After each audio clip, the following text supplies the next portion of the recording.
अब ये next fifth video है कि कांग्रेस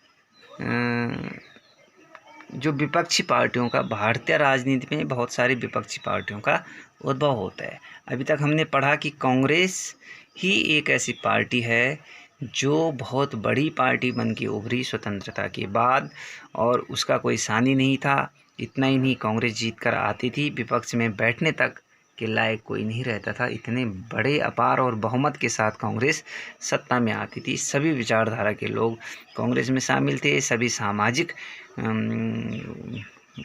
ढांचे के लोग कांग्रेस में शामिल थे, ठीक है। लेकिन कुछ फिर भी उसके बावजूद भी कुछ छोटी छोटी विपक्षी पार्टियों का प्रादुर्भाव हुआ, वो उभरे भारतीय राजनीति में। जैसे एक पार्टी हम पढ़े, सोशलिस्ट पार्टी, ठीक, सोशलिस्ट पार्टी, समाजवादी पार्टी, इसका नाम था कांग्रेस सोशलिस्ट पार्टी, ठीक है। कांग्रेस सोशलिस्ट पार्टी का गठन खुद कांग्रेस के भीतर 1934 में हुआ। 1934 में कुछ जो युवा नेता थे उनकी एक टोली ने किया। ये नेता कांग्रेस को ज़्यादा से ज़्यादा परिवर्तनकामी और समतावादी बनाना चाहते थे। इनका कहना था, इन सोशलिस्ट पार्टी जो 1934 में कुछ युवा जो नेता थे उन्होंने ये पार्टी बनाई। उन्होंने कहा कि कांग्रेस क्या है, मतलब अपने उसमें है, ये परिवर्तन नहीं है कि इसमें रेडिकल चेंजेस लाना चाहिए कुछ, और समाज को ज़्यादा से ज़्यादा क्या बनाना चाहिए, समतावादी बनाना चाहिए। ये लोग, इनका मुख्य दर्द ये था कि समाज में क्या है, गरीबी और अमीरी के बीच बहुत बड़ी खाई है, ठीक है। इसलिए हमारा ये काम है कि हम ऐसा समाज में इस तरह से राजनीतिक या सामाजिक स्तर बनाए, ढांचा बनाए कि जिससे ज़्यादा से ज़्यादा समानता समाज में आए। एक्चुअली कांग्रेस ने दोहरी सदस्यता पर रोक लगाई थी, ठीक है। दोहरी सदस्यता, कांग्रेस ने कहा कि ऐसे नहीं कि आप कांग्रेस के भी सदस्य बनो और दूसरी पार्टी के भी। तो बाद में फिर 1948 में इन समाजवादियों ने अलग होकर सोशलिस्ट पार्टी बनाई। कांग्रेस के अंदर ही थे कुछ लोग, कांग्रेस समाजवादी पार्टी के लोग या कांग्रेस सोशलिस्ट पार्टी के लोग, जो जिनके विचार कांग्रेस से मिलते थे, ठीक है।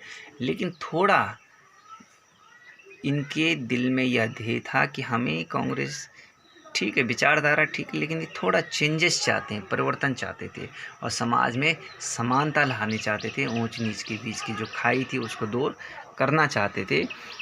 तो जब कांग्रेस ने इनके ऊपर ये वो लगाया कि आप प्रतिबंध लगाया कि आप दो पार्टियों में नहीं या दो विचारधाराओं में नहीं रह सकते, तो 1948 में इन्होंने अलग होकर करके बना दी, सोशलिस्ट पार्टी बना दी, ठीक है। इसके मुख्य नेता थे भाई, जैसे जेपी नारायण हो गया, या अशोक मेहता हो गया, आचार्य नरेंद्र देव हो गया, राम मनोहर लोहिया हो गया, एसएम जोशी हो गया। ये थे मुख्य नेता जिन्होंने ये पार्टी बनाई।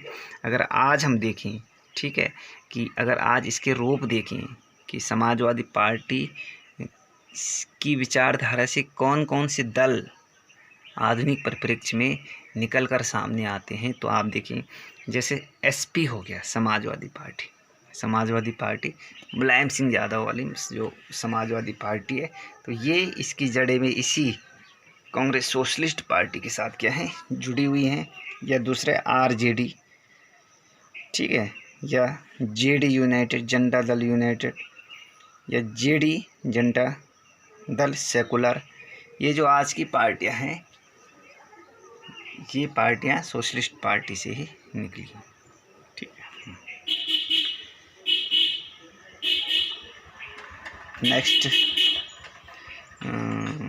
दूसरी एक party I, communist party of India, CPI, ठीक है, कम्युनिस्ट पार्टी ऑफ इंडिया। कल हमने आपको थोड़ा इसके बारे में पढ़ाया भी था कि सीपीआई क्या है, कम्युनिस्ट पार्टी क्या है। देखो, 1920 के दशक के शुरुआती सालों में भारत के विभिन्न हिस्सों में साम्यवादी समूह उमरे। ये रूस की बोल्शेविक क्रांति से प्रेरित थी, एक्चुअली ये कम्युनिस्ट पार्टी क्या, हमने आपको, और देश की समस्याओं के समाधान के लिए साम्यवाद की राह अपनाने की तरफदारी करती थी। एक्चुअली ये कम्युनिस्ट पार्टी तो क्या थी, हमने आपको बताया था कि जर्मनी के जो कार्ल मार्क्स थे, उन्हीं के दिमाग में सबसे पहले ये कम्युनिस्ट पार्टी का बीज आया। उन्होंने जो समाज में पूंजीपति और श्रमिकों के बीच जो बड़ी खाई होती जा रही थी, या पूंजीपति या जो उद्योगपति मज़दूरों श्रमिकों में बहुत ज़्यादा काम करवाते थे, ठीक है, बहुत धन कमाते थे, और उस अतिरिक्त मूल्य को जो है कमाए मज़दूरों द्वारा कमाए हुए धन को क्या है अपनी जेब में जो रखते थे, ठीक है, उसी जो वही उस समाज में जो क्या हो रहा था, समाज में जो ऊंच नीच की खाई हो रही थी, विषमता आ रही थी, उसी के कारण कार्ल मार्क्स ने एक नई विचारधारा को जन्म दिया जिसको साम्यवाद विचारधारा कहते हैं। कार्ल मार्क्स की प्रमुख किताब कम्युनिस्ट मैनिफेस्टो जो उन्होंने अपने दोस्त एंजल्स के साथ लिखी थी, उसमें इन्होंने विस्तृत होकर इस बारे में चर्चा की है कि किस तरह से उद्योगपति मज़दूरों का शोषण कर रहे हैं, ठीक है, उनसे ज़्यादा काम करवा के उनके द्वारा कमाए हुए धन को उन पे नहीं बांट कर, बल्कि क्या है अपने ही उस अतिरिक्त मूल्य को अपनी जेब में रखते हैं, अपना ही क्या है अपनी अमीरी को और बढ़ा रहे हैं, जबकि जो बेचारे गरीब हैं,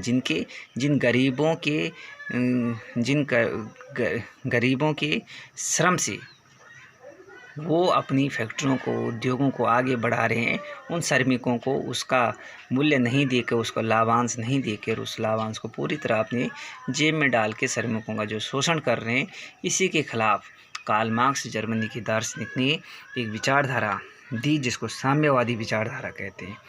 और उसी विचारधारा के बाद रूस की 1917 की बोल्शेविक क्रांति की बोल्शेविकों ने जो जार शासन, लेनिन के नेतृत्व में जार शासन को उखाड़ फेंका और साम्यवाद की नींव डाली थी 1917 में सोवियत संघ में। और वही जो चीन में जो माओ जेडुंग थे या माओ से तुंग थे, उन्होंने जो है चीन में क्रांति करके 1949 में चीन में साम्यवाद की नींव डाली। तो वही विचारधारा को भारत में लाया गया, वही विचारधारा को भारत में भी लाया गया, इस साम्यवाद या इस ऊंच नीच या इस विषमता को दूर करने के लिए।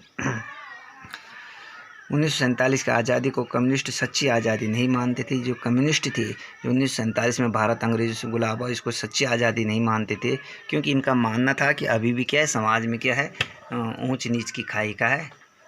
वो ये सच्ची आज़ादी तब मानते थे कि समाज में साम्यवाद आए, ठीक है, और कम्युनिज्म आए, ऊंच नीच नहीं रहे, गरीबी अमीरी के बीच कोई खाई नहीं रहे, बल्कि सब क्या है समानता का जीवन जिए।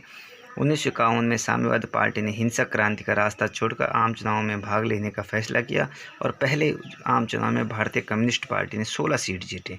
जब पहला आम चुनाव हुआ था 1952 में वो लोकसभा का, तो कांग्रेस पार्टी बड़ी पार्टी बनकर उभरी और कोई विपक्षी पार्टी बहुत कम वोट मिले थे, जबकि अगर कोई विपक्षी पार्टी थी भी जिसको कांग्रेस के बाद सबसे ज़्यादा वोट मिले, वो कौन थी? कम्युनिस्ट पार्टी थी। 16 सीटें उनको मिली थी और सबसे बड़ी विपक्षी पार्टी बन के उभरी थी। इनके प्रमुख नेता के थे A.K. गोपालन, S.A. डांगे, E.M.S. नमूदरीवाद। E.M.S. नमूदरीवाद वही है जो 1957 में केरल में कम्युनिस्ट पार्टी जब जीती थी तो उनके क्या बने थे? मुख्यमंत्री P.C. जोशी। ये सब कम्युनिस्ट पार्टी के प्रमुख नेता थे। 1964 में भारतीय कम्युनिस्ट पार्टी में बड़ी टूट हुई। 1964 में भाई कम्युनिस्ट पार्टी जो थी उसमें क्या हुई, एक दरार भी पड़ी, विभाजन भी हुआ। एक्चुअली क्यों हुआ? कुछ कहते थे कि जो सोवियत संघ की विचारधारा जो 1917 में लेनिन के नेतृत्व में जो सोवियत संघ की क्रांति हुई, ठीक है, जिसको हम सोवियत क्रांति के नाम से जाने जाते हैं, जो लेनिन जो जिनको बोल्शेविक बोलते थे, उनका नेता था लेनिन। लेनिन ने वहाँ के राजशाही या जार शासन के खिलाफ क्रांति करके उनको उखाड़ फेंक कर साम्यवाद की जो नींव रखी थी।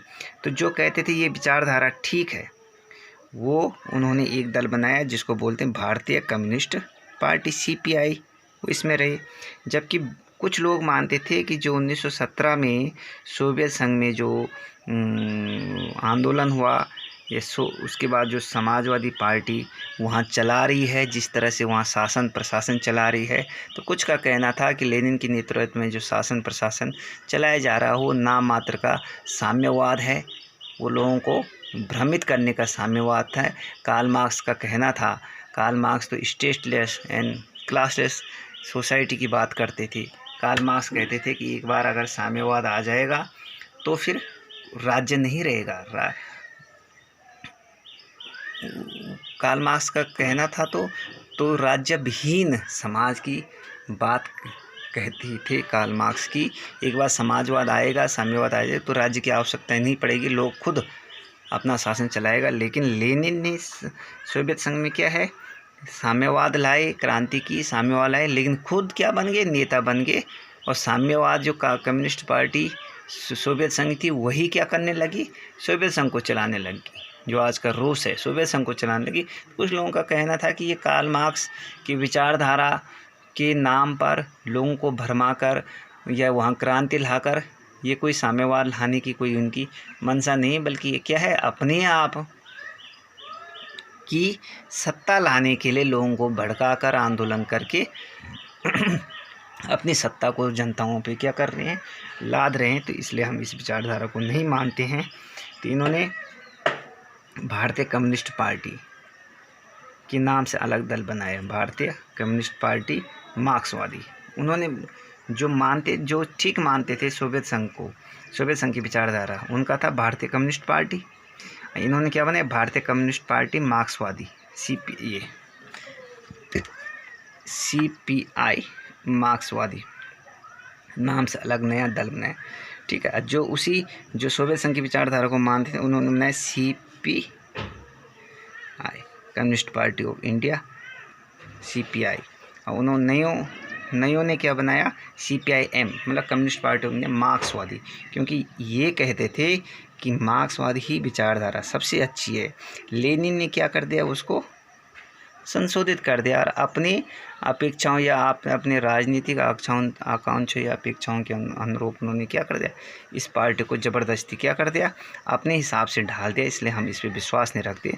हम विश्वास रखते हैं तो मार्क्स की विचारधारा पे, कार्ल मार्क्स की विचारधारा पे, जो क्लासलेस जो बात करते थे कि एक बार साम्यवाद आ जाएगा तो राज्य नहीं रहेगा, कोई भी वर्ग नहीं रहेगा, समाज के लोग खुद अपने आप को शासित करेंगे। ठीक है, तो इन्होंने CPI और M बनाए का कम्युनिस्ट पार्टी ऑफ इंडिया मार्क्सवाद और मार्क्स की विचारधाराओं को मानना। धन्यवाद।